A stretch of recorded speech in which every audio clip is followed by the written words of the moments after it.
Good morning. It looks like we are recording. Before I get started today, I've been kind of absent for a couple weeks. And one reason for that is I'm in the process of preparing to release my eighth motion picture. Okay, and that's this movie.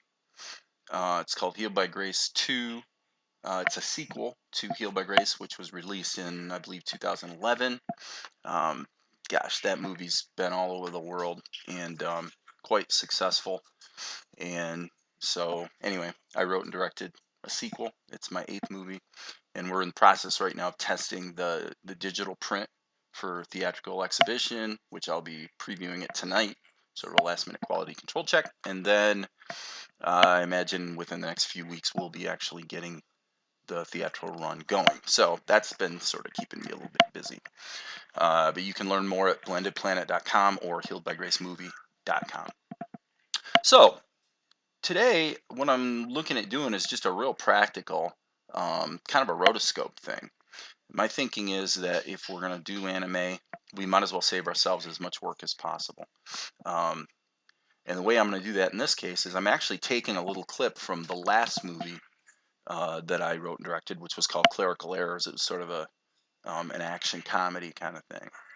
And so this footage that is playing here is just a short sequence from that film. And what I did was I pre I pre-processed the footage so that it only plays back at 8 frames per second, and then I just dragged the um, the video clip into Blender, and then it automatically plays back as a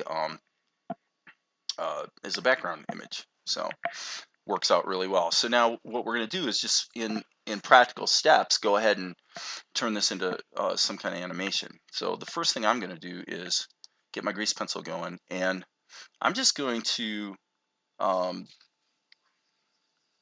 just focus on where things are. Okay, in other words, actually, tell you what, let's do. Um, okay, I'm just going to draw a circle where Donio's head is, and then I'm just going to go to the next frame that where he moves, and just draw a circle. So I'm not really trying to rotoscope per se. All I'm doing is using the footage as a guide. So what I'm going to wind up with is not really a rotoscope of the walk cycle as much as just a stick figure, you know, guiding what the walk cycle, what the structure of the body is as a result of that walk cycle. And, you know, some people might argue that that's cheating, you know, from an animation standpoint, and it absolutely is. But we're after expediency here to an extent. We don't have a lot of time to guess at what that motion ought to be and hope that we're correct. So as a pragmatist, I'm like, let's just, okay. All right. And as I always like to say, I'm turning this way because I'm actually working with two screens. So what you see here is my tablet monitor, which I've talked about before, the XP Pen Artist 15.6, and then the laptop's over here. So save early, save often. All right. And actually what I'm going to do is I'm going to use different colors on the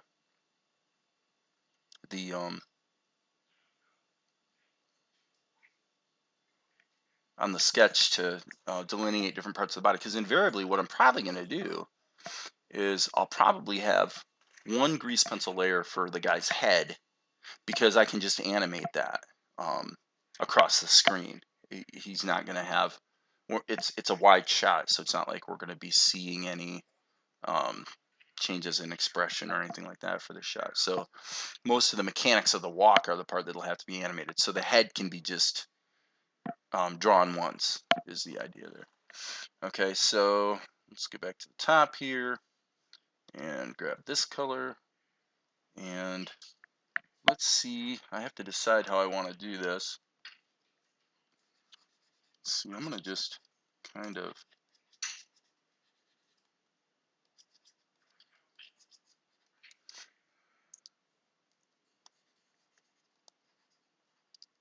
yeah, because really, I mean, literally all I want is to know the structure. If I know the structure, I know that the animation will be correct. So,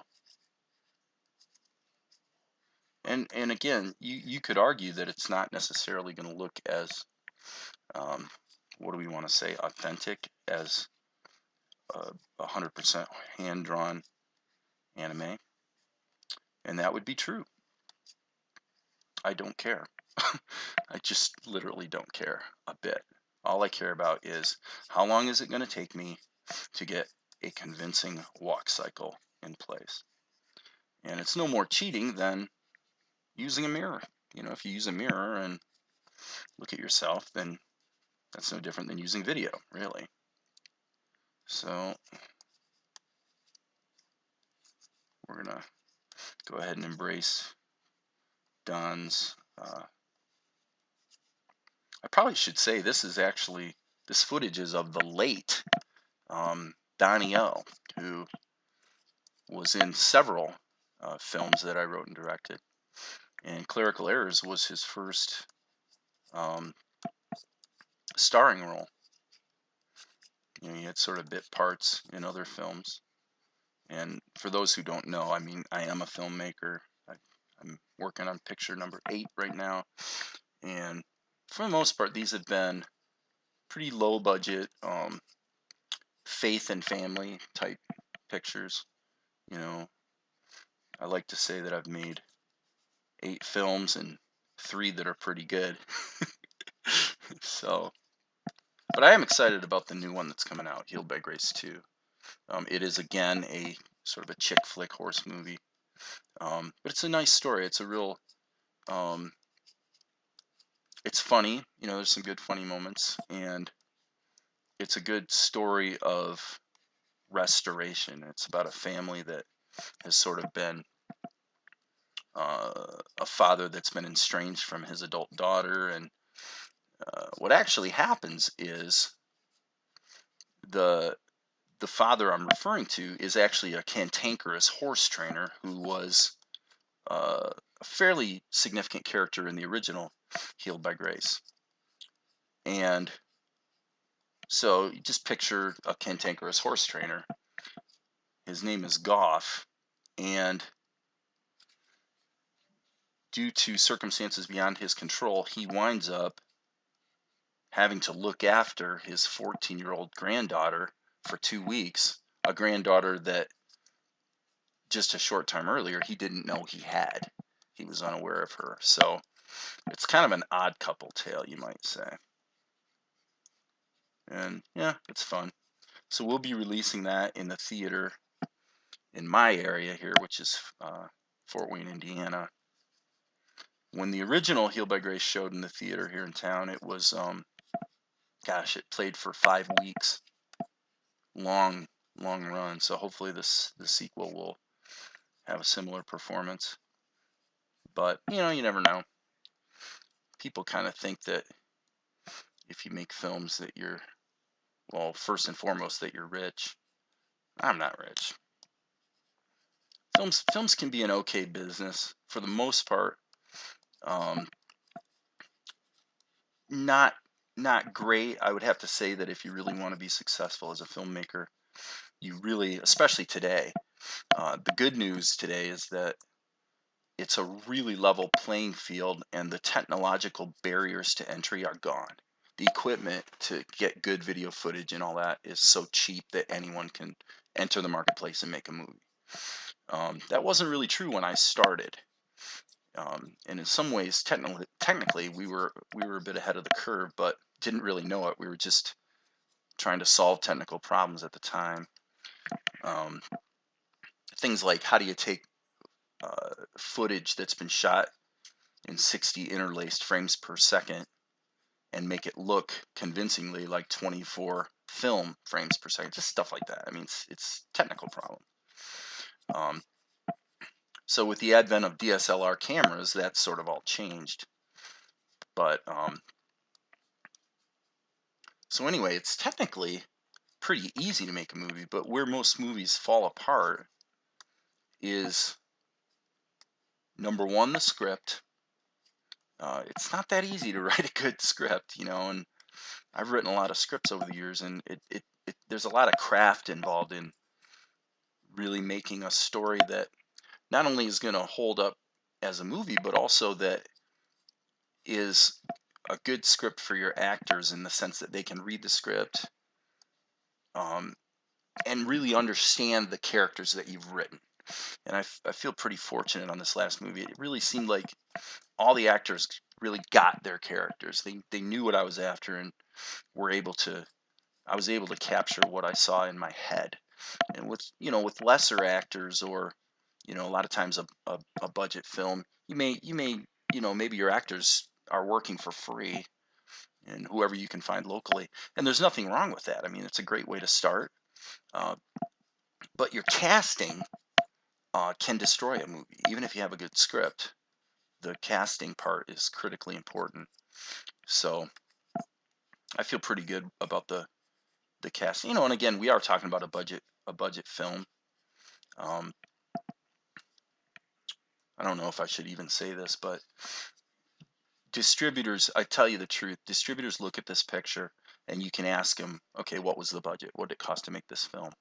And they'll typically guess in the neighborhood of 150 to $200,000. Well, the film actually cost me $8,000 to make. And the reason it cost so little is I did everything myself for the most part. I mean, I had a little help, obviously. I've got some friends and family who help out. Um, so not to take anything away from that, but really, to a large extent, it's kind of a one-man show. And um, and not be remiss, I should give credit to Valerie Sherman, my girlfriend, Valerie Sherman, who did a lot on the editing, and she was a great sounding board on the script and things like that. Credit to my daughter Natalie, who starred in Healed by Grace 1. She was the star of that film, and she has a much more minor role in the sequel. But she was always, uh, on the set, there to help with camera, keeping an eye on the script, lights, things like that. So, but yeah, it was a super, super low budget picture that is often mistaken for costing 20 to 30 times what it actually did cost. And by the way, that cost included getting Sean Young in the movie. So I hired Sean Young for a day. I actually wrote 4 scenes into the movie specifically for her. And it's pretty funny because when I hired her, she was probably in the top 500 on IMDb. And she's had a bit of a controversial career out in Hollywood. She was in things like, well, Blade Runner was her big breakthrough movie. And she played Rachel in Blade Runner, so that was a very big role for her. And then she was in other movies like, I think, Ace Ventura and some stuff like that. But yeah, so she was in the top, say, 500 on IMDb when I hired her. Well, who knew that Ridley Scott was going to make a Blade Runner sequel, right? And so I get a call one day from the star of Healed by Grace 2, and she tells me, she's like, Dave, do you realize that Mary is, and her real name is Mary. It's Mary Sean Young. It's not actually Sean Young. Okay, so Kennedy calls me and she's like, do you know that Mary's like number 3 on IMDb right now? It's like her popularity shot through the roof. I'm like, what the heck? What's going on with that? Well, the reason was because there was a bit of controversy surrounding her role or lack thereof in the Blade Runner sequel. So when I heard that, I thought, okay, that sort of lit a fire under me to go ahead and get this movie wrapped up and released. And even then, it's been you know, it's been probably 6 months since that all went down. So, um, yeah, there's just a lot of other things that I do other than just filmmaking. And, it's cool and everything, but, what I'm doing here today is just as cool, you know? So, anyway, that's kind of the story behind that. Hopefully, it'll be coming to wherever you are, either, on DVD or, um, the DVD market, I have to say, is largely dead. Um, Being that the films I've made are in the faith and family genre, that entire industry was decimated about 3 years ago when Family Christian Stores declared bankruptcy. And when that happened, literally the entire marketplace was, well, as I say, it was decimated. Overnight, a big portion of the marketplace disappeared.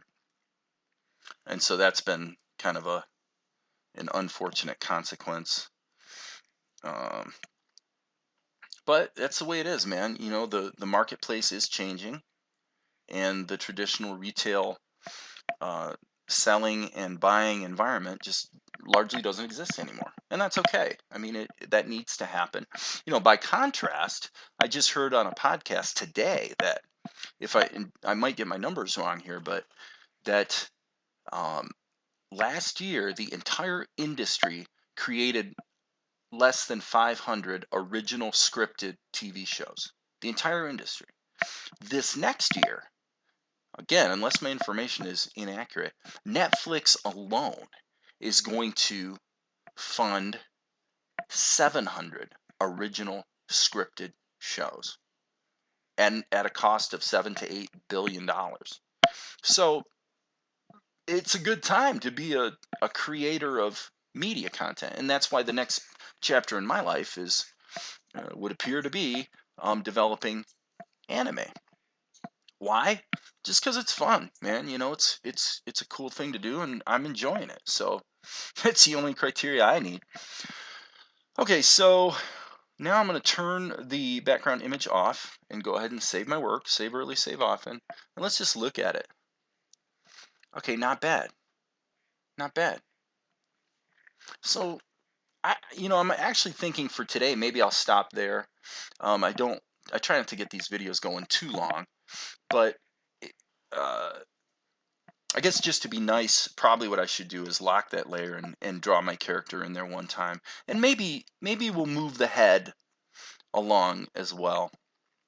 So let's go back to, actually, let's unlock that and go back to sketch mode.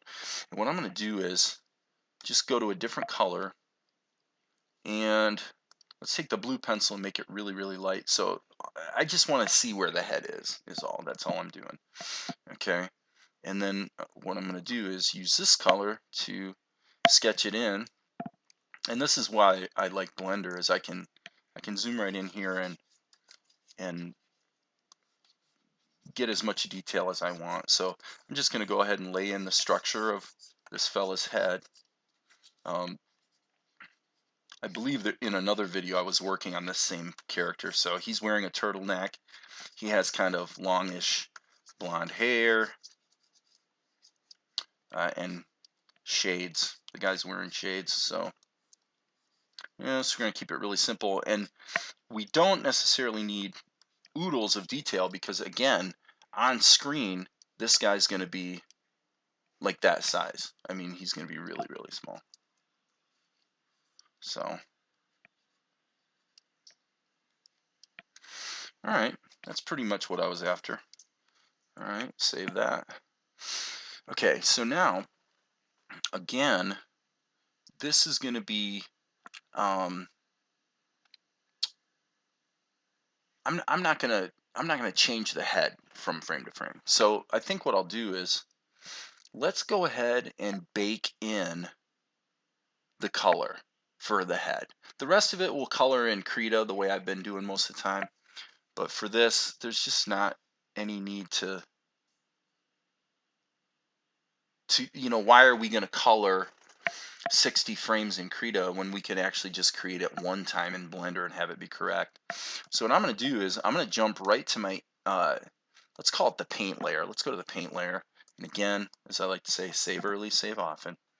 And then let's just go ahead and grab some colors that are going to work. We need to change this to sort of his blonde hair, so we'll just go with something like that. All right. Got the skin. He's got this turtleneck that's going to be sort of a diffuse color. We got solid black for the glasses, so we got flesh tone, outline, black, uh, uh, hair, and then turtleneck. So there you go. So let's just go ahead and lay it in. So what I'm going to do is, because I'm doing it the way I'm doing it, I'm going to think from back to front. Okay. So it looks to me like the most backermost thing is going to be the turtleneck. So I'm going to go ahead and grab brush number 2, which is my final ink, but it's not particularly smooth. Okay, doesn't have a lot of smoothing going on, so it's going to be pretty accurate to what I draw on the screen. All right, and so let's just keep this really loose and simple like that. There we go. That's done. Okay, now his hair is going to be yeah, because the ear is going to go, so it's actually going to be the face, then the hair. So there's actually going to be a layer of hair here. Okay, so I'm just going to draw that, then go to a flesh tone, and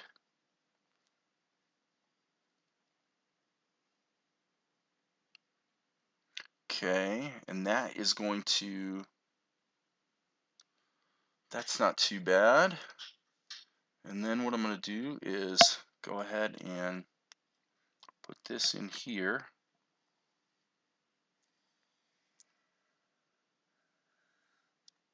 Okay, and then his ear is going to go in front of that. So again, all I'm doing is I'm just thinking from front to back. Now I made a mistake, and by the way, I'm going to go ahead and just hit this a little bit with the smoothing tool. Just tighten those up a little bit.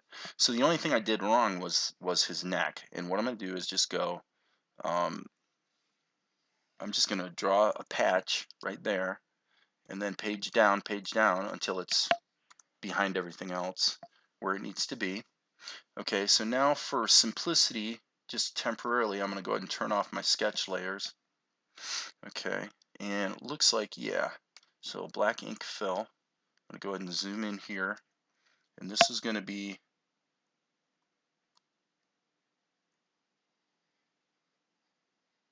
I'm just going to follow the contour of the skin in this particular case, because again, this, I don't like that. Again, the level of detail here is really not very persnickety considering how small this is going to be on screen. Okay, and then just use the ink to put in this little bit of detail. Okay, and now I probably want to touch it up with some shadows. So doesn't look like there's any real patching needed, so I'm going to just go ahead and put a shadow there, there, there, there. Probably, yeah, that'd be okay. What about the turtleneck? Maybe,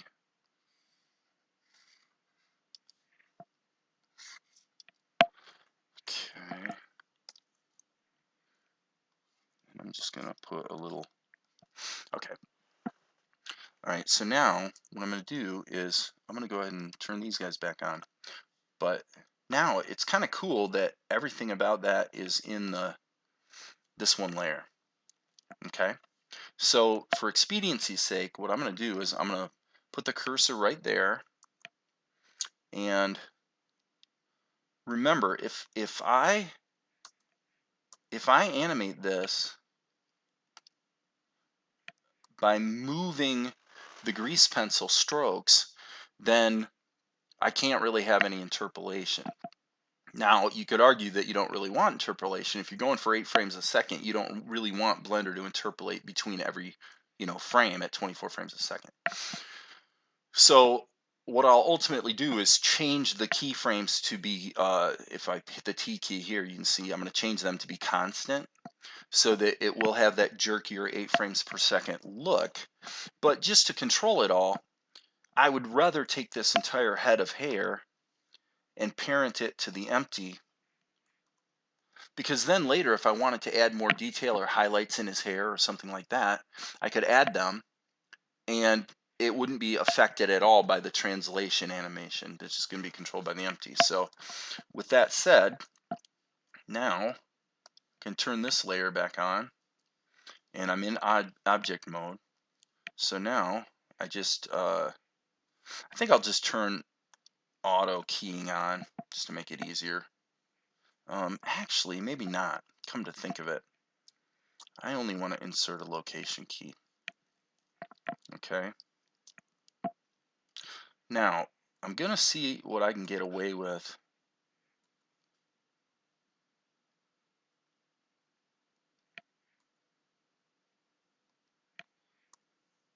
I want this to be location and rotation. Location, rotation. Okay. I'm just gonna, and I'm just really placing the empty pretty much where the guy's neck would be, you know. Location, rotation. So you can see it's pretty easy. Whoops.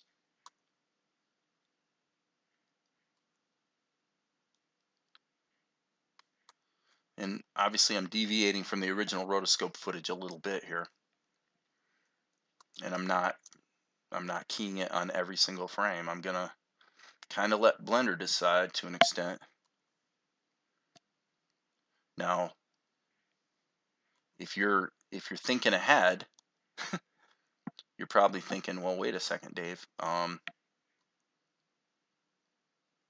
you gonna have a problem if you let Blender do the interpolation and you turn it to constant? Then what's going to happen is the empty is actually going to jump every 6th frame or something. So that's actually not going to work. So yeah, in practice, I'm going to have to go ahead and put in the intermediate keyframes.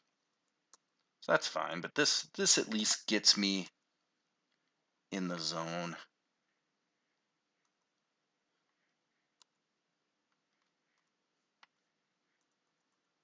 Okay.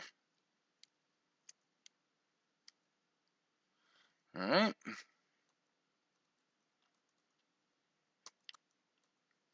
I guess that's the last frame, so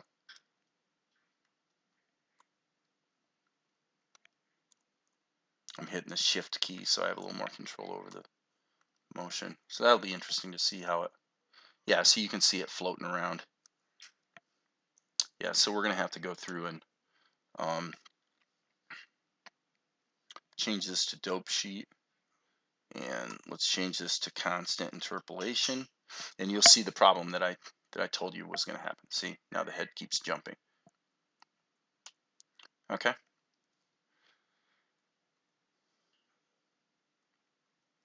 So now this is kind of interesting. Okay. Yeah. So I'm going to go here. And don't know if I really need to.